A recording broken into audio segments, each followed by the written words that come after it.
ಈಗಾಗಲೇ ಈ ಬುರುಡೆ ಗ್ಯಾಂಗ್ ಬಿಟ್ಟಿದ್ದು ಎಲ್ಲ ಬುರುಡೆ ಅಂತ ಒಂದು ಹಂತಕ್ಕೆ ಗೊತ್ತಾಗೋಗಿದೆ. ಇನ್ನು ಹಂತ ಹಂತವಾಗಿ SIT ಎಲ್ಲರನ್ನೂ ವಿಚಾರಣೆಗೆ ಒಳಪಡಿಸ್ತಾ ಹೋಗ್ತಿದ್ದ ಹಾಗೆ ಎಲ್ಲರ ಬಣ್ಣ ಒಂದೊಂದಾಗಿ ಬಯಲಾಗ್ತಾ ಹೋಗುತ್ತೆ. ಸೊ ಇದರ ಬಗ್ಗೆ ನಮ್ಮ ಜೊತೆಗೆ ವಿಧಿ ವಿಜ್ಞಾನ ತಜ್ಞರಾದಂಥ ದಿನೇಶ್ ರಾವ್ ಅವರು ಮಾತಾಡ್ತಾ ಇದ್ರು. ಸರ್, ಯಾವಾಗ ಒಂದು ಹಂತಕ್ಕೆ ಒಂದು 10-12 ಸ್ಥಳಗಳಲ್ಲಿ ಅಗೆದು ಬಗೆದು ನೋಡಿದಾಗಲೂ ಏನೂ ಸಿಗ್ತಾ ಇರಲಿಲ್ಲ, ಇವರು ಮತ್ತೊಂದು ವರ್ಷನ್ ಶುರು ಮಾಡಿದರು. ಅದ್ರ ಮೇಲೆ ಒಂದು 10-15 ಅಡಿ ಮಣ್ಣು ಹಾಕ್ಬಿಟ್ಟಿದ್ದಾರೆ. ನೀವು ಗ್ರೌಂಡ್ ಪೆನೆಟ್ರೇಟಿಂಗ್ ರಾಡಾರ್ ಟೆಕ್ನಿಕ್ ತರಿಸಿ, ಸರಿಯಾಗಿ ಶೋಧ ಕಾರ್ಯ ಆಗ್ತಾ ಇಲ್ಲ ಅನ್ನೋ ಆಯಾಮಗಳು ಶುರುವಾಯಿತು. ಸೊ ಎಲ್ಲನೂ ಒಂದಷ್ಟು ಜನ ಒಂದು ಹಂತದಲ್ಲಿ ನಂಬ್ತಾ ಬಂದರು. ಆರಂಭಿಕವಾಗಿಯೇ ಇವರ ಹೇಳಿಕೆಗಳನ್ನು ಗಮನಿಸ್ತಾ ಹೋಗಿದ್ದಿದ್ರೆ ಅಲ್ಲಿಗೆ ಸೂಕ್ಷ್ಮತೆ ಅರ್ಥ ಆಗ್ತಿತ್ತು ಅಂತ ಅನ್ಸುತ್ತೆ ಬಹುಶಃ. ಅಲ್ಲ ನೋಡಿ, ಡೆಫಿನೆಟ್ಲಿ ಈಗ ಅವರು ಮೊದಲಿಂದ ಮಾಡ್ತಾ ಇರೋ ತನಿಖೆಯ ಉದ್ದೇಶ ನೋಡ್ತಾ ಇದ್ರೆ ಅವರಿಗೆ ಆಲ್ರೆಡಿ ಯಾರನ್ನ ಬಂಧಿಸ್ಬೇಕು, ಯಾರನ್ನ ಶಿಕ್ಷೆಗೆ ಒಳಪಡಿಸ್ಬೇಕು ಅಂತ ಡಿಸೈಡ್ ಮಾಡ್ದಂಗಿದೆ. ಅವರು ಕಾಯ್ತಾ ಇದ್ದಿದ್ದು ಓನ್ಲಿ ಸ್ವಲ್ಪ ಎವಿಡೆನ್ಸ್ ಮಾತ್ರ. ಆ ಎವಿಡೆನ್ಸ್ ಒಂದು ಈ ನೆಲದಲ್ಲಿ ಈ ಅನಾಮಿಕ ಹೇಳಿದ್ದು ಸಿಕ್ಬಿಟ್ಟಿದ್ರೆ ಯಾರನ್ನ ಅರೆಸ್ಟ್ ಮಾಡಬೇಕು, ಅಕ್ಯೂಸ್ಡ್ A1 ಯಾರು, A2 ಯಾರು, A3 ಅಂತ ಆಲ್ರೆಡಿ ಡಿಸೈಡ್ ಮಾಡಿರ್ತಕ್ಕಂಥ ತನಿಖೆ ಅಂತ ನನಗನ್ನಿಸ್ತಾ ಇದೆ. ಯಾಕಂದ್ರೆ ಈ ತರ ಒಬ್ಬ ಅನಾಮಿಕ ದಟ್ಟು ಅಲ್ರಿ. ಈಗ ಯೋಚನೆ ಮಾಡಿ, ಈಗ ಯಾಕಂದ್ರೆ ನಾನು ಇದೇ ಡಿಪಾರ್ಟ್ಮೆಂಟ್ಗೆ ಸಂಬಂಧಪಟ್ಟವನು.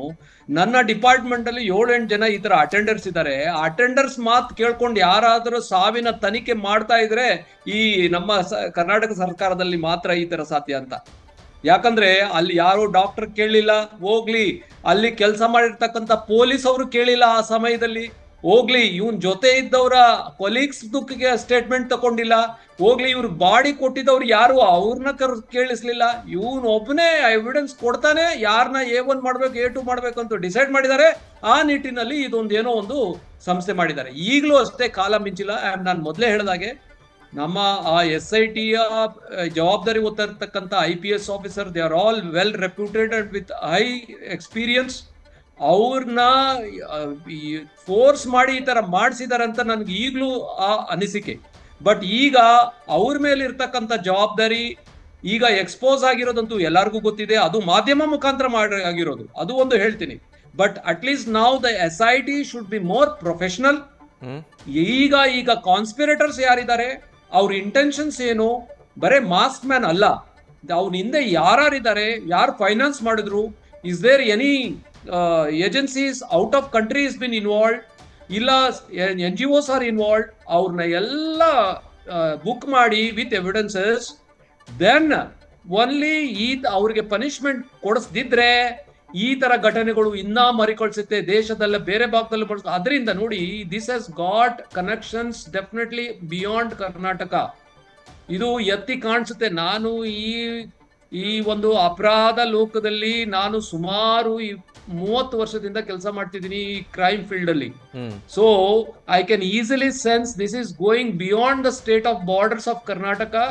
ಅದರಿಂದ ಇದು ಸೆಂಟ್ರಲ್ ಏಜೆನ್ಸಿಗೆ ಕೊಟ್ರೆ ಈ ತನಿಖೆ everything will come out. Who are the conspirators, what are the intentions, are they ಏನು ಎನಿಮಿಟಿ ಬಿಟ್ವೀನ್ ದ ರಿಲಿಜನ್ಸ್ ಮಾಡ್ಲಿಕ್ಕೆ ಮಾಡಿದ್ರ, ಇಲ್ಲ ಟು ಕಾಸ್ ಅನಾರ್ಕಿ ಅಂತ ಮಾಡಿದ್ರ, ಇಲ್ಲ ಇವ್ರಿಗೆ ಬ್ಲಾಕ್ ಮೇಲ್ ಅಂಡ್ ಎಕ್ಸ್ಟಾರ್ಷನ್ ಮಾಡ್ತಿದಾರ, ಇಲ್ಲ ದಿಸ್ ಇಸ್ ದ ಒನ್ಲಿ ಅಜೆಂಡಾನ, ಇದನ್ ಬಿಟ್ಟು ಬೇರೆ ಸಂಸ್ಥೆಗಳು ಮಾಡ್ಲಿಕ್ಕೆ ಇವ್ರು ಏನಾದ್ರೂ ಇದ್ರಲ್ಲಿ ಸಕ್ಸಸ್ ಆಗಿದ್ರೆ ಡೆಫಿನೆಟ್ಲಿ ಇಂಡಿಯಾದಲ್ಲಿ ಇರ್ತಕ್ಕಂಥ ಬೇರೆ ಜಾಗದಲ್ಲೂ ಇದೇ ಗ್ರೂಪ್ ಕೆಲಸ ಮಾಡ್ತಿತ್ತು.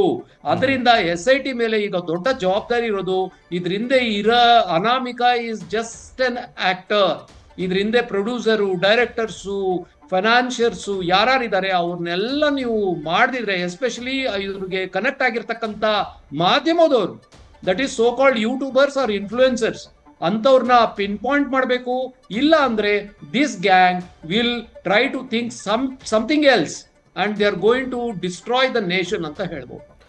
ಫೈನಲಿ ಸರ್, ಈಗ ಒಂದಷ್ಟು ಜನ ಅಂತೂ ಜನ ಮರಳೋ ಜಾತ್ರೆ ಮರಳೋ ಅಂದಂಗೆ ಈಗಲೂ ಕೂಡ SIT ತನಿಖೆ ಸರಿಯಾಗಿ ಮಾಡಿಲ್ಲ, ಧರ್ಮಸ್ಥಳವನ್ನು ರಕ್ಷಿಸೋದಕ್ಕೆ ಪೂರ್ವಾಗ್ರಹ ಪೀಡಿತರಾಗಿಂತ ತನಿಖೆ ಮಾಡಿಬಿಟ್ರು ಅನ್ನೋ ಅಭಿಪ್ರಾಯ ಹೇಳೋರು ಈಗಲೂ ಇದ್ದಾರೆ. ಸತ್ಯ ಕಣ್ಣೆದುರಿಗಿದ್ರು ಒಪ್ಪೋದಕ್ಕೆ ತಯಾರಿಲ್ಲದೆ ವಾದ ಮಾಡುವಂಥವ್ರು ಇದ್ದಾರೆ. ಸೊ ಫೈನಲಿ ಅಂಥವ್ರಿಗೆ ಏನು ಹೇಳೋದಕ್ಕೆ ಇಷ್ಟಪಡ್ತೀರಾ? ಅಲ್ಲ ನೋಡಿ, ಅಂಥವ್ರನ್ನ ಅಡ್ರೆಸ್ಸು ಎಲ್ಲ ತಕೊಂಡು ಈಗ ಅನಾಮಿಕನ ಪ್ರೊಫೈಲ್ ಹೇಗ್ ಮಾಡಿದ್ದಾರೆ ಅವ್ರನ್ನೂ ತನಿಖೆ ಮಾಡಬೇಕು. ಆವಾಗಲೇ ಗೊತ್ತಾಗತ್ತೆ who are this people whom they are affiliated to. ಈಗ ಕಣ್ಣೆದುರಿಗೆ ಇರ್ತಕ್ಕಂಥ ಎವಿಡೆನ್ಸ್ನು ನಂಬೋದಿಲ್ಲ ಅಂದ್ರೆ ಇವ್ರ ಅಜೆಂಡಾ ಎಷ್ಟು ಸ್ಟ್ರಾಂಗ್ ಆಗಿದೆ ಮತ್ತೆ ಇವರ ವಿಚಾರ ಎಷ್ಟು ಸ್ಟ್ರಾಂಗ್ ಆಗಿದೆ ಅಂತ ನಾವು ಅನಲೈಸ್ ಮಾಡಬೇಕು. They are all part of the conspiracy. ಈಗ ಸೋಷಿಯಲ್ ಮೀಡಿಯಾದಲ್ಲಿ ಕಾಮೆಂಟ್ ಆಗ್ತಾರೆ ನೋಡಿ, ಇದರ ಧರ್ಮಸ್ಥಳದ ಬಗ್ಗೆ ಸತ್ಯ ಹೇಳಿದ್ರೆ ನೀವು ಅವರ ವಿರುದ್ಧ, ಧರ್ಮಸ್ಥಳದ ವಿರುದ್ಧ ಹೇಳಿದ್ರೆ ನೀವು ಅವ್ರ ಪರ. ಸೊ ಅವರು ಉಪಯೋಗ ಮಾಡತಕ್ಕಂಥ ಭಾಷೆಗಳು ಮತ್ತೆ ಇದೆಲ್ಲ ಏನಿದೆ, they are all affiliated directly R indirectly.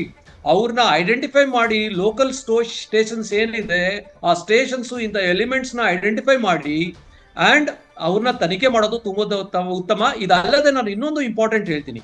ಈಗ ಧರ್ಮಸ್ಥಳದಲ್ಲಿ ಏನಾದ್ರೂ ಈ ರೀತಿ ಅಪರಾಧ ನಿಜವಾಗ್ಲೂ ನಡೆದಿದ್ರೆ ಈಗಲೂ ಕಾಲ ಮಿಂಚಿಲ್ಲ. The SIT can accept the complaints and investigate with evidences or witnesses. ಇದು ಯಾವತ್ತು ಅಪರಾಧ ನಡೆದಿಲ್ಲ ಅಂತ ಹೇಳಲಿಕ್ಕೂ ನಾವು ಬರೋದಿಲ್ಲ, ನಡೆದಿದೆ ಅಂತಾನು ಹೇಳಲಿಕ್ಕೆ ಬರೋದಿಲ್ಲ. ಏನಾದ್ರೆ ಇನ್ನ ಯಾವುದು ರೇಪ್ ಮರ್ಡರ್ ಆಗಿದೆ, ಯಾರು ಆಗಿದ್ರೆ ಬನ್ನಿ ತನಿಖೆ ಮಾಡಿಸಿ, ಅದು ಬಿಟ್ಟು ಬಟ್ ಈ ತನಿಖೆನಲ್ಲಿ ಸುಳ್ಳು ಹೇಳಿದ್ರೆ ಏನಾಗುತ್ತೆ ಅಂತ ನೀವು ಅವ್ರಿಗೆ ಪನಿಷ್ಮೆಂಟ್ ಮಾಡದಲ್ಲಿ ತೋರಿಸಿದ್ರೆ ಇನ್ನ 4 ಜನ ಬರ್ತಾರೆ. ನಾವು ಈ ತರ ಅಂತ ಇದೇ ತನಿಖೆ ಮಾಡಿಕೊಂಡು ಇದರ ಮೇಗಾಗಿರ್ತಕ್ಕಂಥ ಒಂದು ಸ್ಮಿಯರ್ ಕ್ಯಾಂಪೇನ್ ಅಂತೀವಿ, ಅದು ಮಾಡೋದ್ರಲ್ಲಿ ಸಕ್ಸಸ್ ಆಗ್ತಾರೆ. So that should be put to an end when such conspiracy is that to. ಈ ಕಾನ್ಸ್ಪಿರಸಿ ಯಾವುದೇ ಅಂದ್ರೆ ಮಸಿ ಬೆಳೆಯೋದು ಒಂದೇ ಅಲ್ಲ, ಇವ್ರನ್ನ A1 A2 ಯಾರು ಅಂತ ಡಿಸೈಡ್ ಮಾಡಿದ್ದಾರೆ. So that to for life convictions ಅಂತ ದೊಡ್ಡ ದೊಡ್ಡ ಅಪಾದನೆಗಳು ಅಂಥವ್ರನ್ನ definitely I think nobody should pardon them. And at the same time false complaints ಮಾಡೋದು, misleading the agencies and try to take advantage of the government machinery, loss to the exchequer, ಇದನ್ನೆಲ್ಲ calculate ಮಾಡಿ ಇವ್ರನ್ನ ದೊಡ್ಡ ಶಿಕ್ಷೆ ಕೊಡಬೇಕು. ಅದೇನು ಅನಾಮಿಕಾಗೆ ಸಣ್ಣ ಶಿಕ್ಷೆ ಕೊಟ್ಟರು ಅಡ್ಡಿ ಇಲ್ಲ. ಇದ್ರಿಂದ ಇರೋರಿಗೆ I think they should be aunty national so called ನಮ್ಮ UAP ಆಧಾರದಲ್ಲಿ ಇವ್ರಿಗೆ ಪನಿಷ್ಮೆಂಟ್ ಸಿಗೋದು ಕೊಡಿಸೋದು ತುಂಬಾ ಸೂಕ್ತ ಅಂತ ನನ್ನ ಅನಿಸಿಕೆ. Okay, thank you sir News First ಜೊತೆ ಮಾತಾಡಿದ್ದಕ್ಕೆ. ನ್ಯೂಸ್ ಫಸ್ಟ್ ನಿರ್ಭೀತಿಯಿಂದ ನಿಮ್ಮ ಪರವಾಗಿ.